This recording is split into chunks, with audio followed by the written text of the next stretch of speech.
गेले 3 दिवसापासून नागपूर संविधान चौकामध्ये संपूर्ण महाराष्ट्रातील व अमरावती जिल्ह्यातील कोतवाल महसूल सेवक चतुर्थ श्रेणी म्हणजे समावेश करण्यासाठी 3 दिवसापासून आंदोलन करत आहे। आणि या कोतवाल महसूल सेवक आंदोलनाला क्रांतिकारी शेतकरी संघटनेचा जाहीर पाठिंबा आहे। अमरावती जिल्हाध्यक्ष क्रांतिकारी शेतकरी संघटनेचे कपिल पडघाण यांनी पाठिंबा जाहीर केलाय।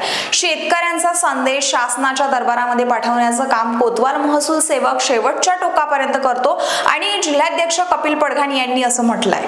क्रांतिकारी शेतकरी संघटना कोतवाल महसूल सेवक यांच्या पाठीशी खंबीरपणे उभा आहे असं पण त्यांनी म्हटलंय। तर उद्या नागपूर संविधान चौक येथे आंदोलनस्थळी जाहीर पाठिंबा देण्यासाठी क्रांतिकारी शेतकरी संघटनेचे अमरावती जिल्हाध्यक्ष कपिल पडघाण सहभागी होणार असल्याचं सुद्धा त्यांनी सांगितलेलं आहे। शेतकऱ्यांचा संदेश शासनाच्या दरबारापर्यंत पोहोचण्याचं काम एक कोतवाल आणि आता जे काही महाराष्ट्र सरकारने 2024ला महसूल सेवक नाव असं दिलं हे काम करते। शेतकऱ्यांच्या शेतामध्ये नुकसान झालं तर सर्वात पहिले हा कोतवाल महसूल सेवक शेतकऱ्यांच्या शेतामध्ये जाऊन पाहणी करतो। गावाची कायदा सुव्यवस्था असो, निवडणुका असो, जे सरकारने राबवलेले जे काही योजना आहेत ह्या घराघरापर्यंत पोहोचवण्याचं काम हा कोतवाल महसूल सेवक करतो। आणि आज 3 दिवसापासून हे कोतवाल महसूल सेवक आपल्या मागण्यासाठी चतुर्थ श्रेणीमध्ये समावेश करण्यासाठी 3 दिवसापासून नागपूर येथे संविधान चौकामध्ये आंदोलन करते। संपूर्ण महाराष्ट्राचे महसूल सेवक आलेले आहे, विदर्भातून, माझ्या अमरावती जिल्ह्यामधूनही आहे। मी माझ्या कोतवाल महसूल सेवक बांधवांना जाहीरपणे सांगतो की क्रांतिकारी शेतकरी संघटना हे तुमच्या पाठीशी खंबीरपणे उभी आहे।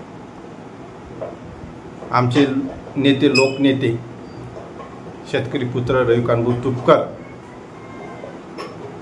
तुमच्या पाठीशी खंबीरपणे उभी राहील, कारण तुम्ही शेतकऱ्यांचा आवाज, शेतकऱ्यांचा जो प्रश्न आहे हे सरकार दरबारापर्यंत मांडण्याचं काम करतो। खूप मोठी शोकांतिका आहे की कोतवाल आपल्या तलाठीपेक्षा कोतवाल किती पद्धतीनं काम करते, किती टक्क्यानं काम करते, खूप काही काम करते। तो तलाठी ऑफिसला गैरहजर असतो, पण कोतवाल त्याचं काम निष्ठावंतपणे काम करतो आणि त्याला मानधन किती मिळतो? 15,000। वा सरकार ब्रिटिश काळापासून हे कोतवाल सेवा देत आहे, त्यांच्यावर तुम्ही अन्याय करताय। हे सरकारचं धोरणच वेगळं आहे। शेतकऱ्यांचे प्रश्न असो की जे निष्ठावंतपणे काम करणारे जे काही कर्मचारी आहे त्यांच्या विरोधात हे सरकारचं एक नालायक धोरण आहे। मी या व्हिडिओच्या माध्यमातून माझ्या कोतवाल आणि सर्व महसूल सेवकांना जे सांगतो की भावांनो, मी उद्या नागपूरला संविधान चौकामध्ये येत आहे तुम्हाला पाठिंबा देण्यासाठी। क्रांतिकारी शेतकरी संघटना विदर्भातून, महाराष्ट्रातून तुमच्या पाठीशी भक्करपणे तुमच्या पाठीशी आहे, काळजी करू नका। लोकनेते, शेतकऱ्यांची बुलंद आवाज, सर्वसामान्याची आवाज माननीय रविकांत तुपकर तुमच्या पाठीशी नाही, हे लक्षात ठेवा।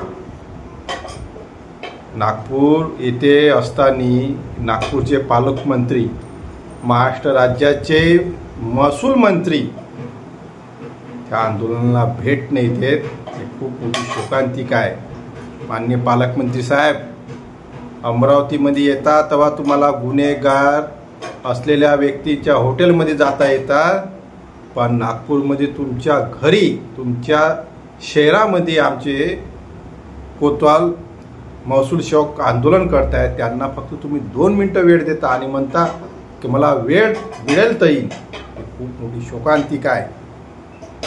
या महाराष्ट्राच्या सर्वसामान्य जनतेनी, कर्मचारी वर्गांनी तुम्हाला आमचे प्रश्न मांडण्यासाठी तुम्हाला त्या विधान भवनामध्ये पाठवलं, मंत्री केलं आणि तुम्ही म्हणता की मला वेळ राहील तर मी येईन, नाही तर मुंबईला बैठक लावून. वा वा महसूल मंत्री चंद्रशेखर बावनकुळे साहेब, वा. मी उद्या येत आहे मित्रांनो.